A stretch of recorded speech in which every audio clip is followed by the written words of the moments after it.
नमस्कार। आज हम एक बड़ी ही सीधी साधी लेकिन बहुत गहरी कहानी सुनने वाले हैं। एक ऐसी कहानी जो हमें यकीन और श्रद्धा की असली ताकत से मिलवाती है। तो चलिए इस कहानी में उतरते हैं। तो बात है शिरडी गांव की। मौका है गणेशोत्सव का और माहौल, अरे वाह, पूरे जोश और उल्लास से भरा हुआ। चारों तरफ बस जश्न ही जश्न। हर कोई बप्पा की भक्ति में मगन है। जरा सोच कर देखिए, आरती की घंटियां बज रही हैं, ढोल ताशे गूंज रहे हैं और भक्तों का उत्साह तो देखने लायक है। ऐसा लग रहा था मानो पूरा गांव एक बड़ा सा परिवार बन गया हो। लेकिन जहां इतनी धूमधाम और इतनी खुशी थी, वहीं एक भक्त था जिसके दिल का हाल कुछ और ही था। उसके मन में एक बड़ी गहरी कश्मकश चल रही थी। वो एक गरीब किसान था और उसकी बस एक दिली इच्छा थी कि इस पावन मौके पर वो भी गणपति बप्पा की एक प्यारी सी मूर्ति अपने घर ला पाता, उनकी स्थापना करता। पर उसकी गरीबी इस ख्वाहिश के रास्ते में खड़ी थी। बस यही एक आवाज थी जो उसके दिल से बार बार उठ रही थी। वो दूसरों को देखता कैसे सब खुशी खुशी बप्पा को अपने घर ले जा रहे हैं और मन ही मन सोचता, काश ये सौभाग्य मुझे भी मिला होता। कहते हैं ना, जब दिल बहुत भारी हो और कोई रास्ता ना दिखे तो कदम खुद ब खुद वहीं मुड़ जाते हैं जहां शांति और उम्मीद की एक किरण दिखे। तो बस वो किसान भी अपनी इसी उलझन को लेकर पहुंच गया साईं बाबा के पास। मन बहुत दुखी था, आंखों में आंसू भरे हुए थे। उसे लग रहा था कि शायद उससे बड़ा अभागा भक्त कोई नहीं जो अपने भगवान के लिए इतना छोटा सा काम भी नहीं कर पा रहा।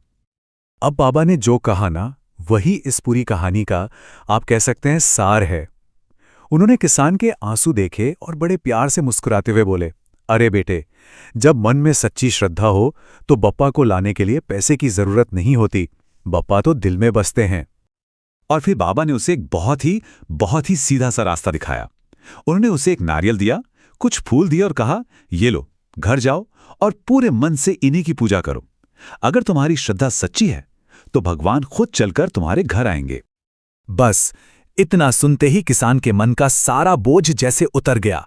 उसे बाबा के एक एक शब्द पर पूरा यकीन था। अब वक्त था ये देखने का कि क्या सच में उसकी श्रद्धा में वो ताकत थी। तो चलिए देखते हैं कि श्रद्धा का चमत्कार होता कैसे है। उसने एक सवाल नहीं किया, मन में कोई शक नहीं आने दिया, बस जैसा बाबा ने कहा वैसा ही मान लिया। और सच पूछिए तो यही तो है सच्चे विश्वास की पहली पहचान।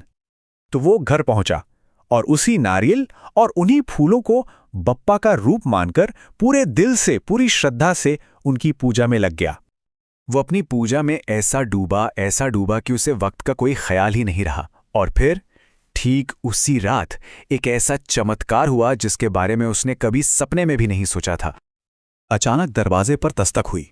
देखा तो गांव के कुछ लोग खड़े थे और उनके हाथों में गणपति की एक नई बहुत ही खूबसूरत मूर्ति थी। उन्होंने किसान से कहा कि भाई, पता नहीं क्यों पर हम सबको ऐसा लगा कि ये मूर्ति तुम्हारे ही घर आनी चाहिए। ये देखते ही किसान की आंखों से आंसू छलक पड़े। पर इस बार ये आंसू दुख के नहीं थे, ये तो खुशी के थे, शुक्रगुजारी के थे। उसने अपने दिल की गहराइयों से साईं बाबा और गणपति बप्पा का धन्यवाद किया। तो इस प्यारी सी कहानी का मतलब क्या है? क्या है इसका असली सार?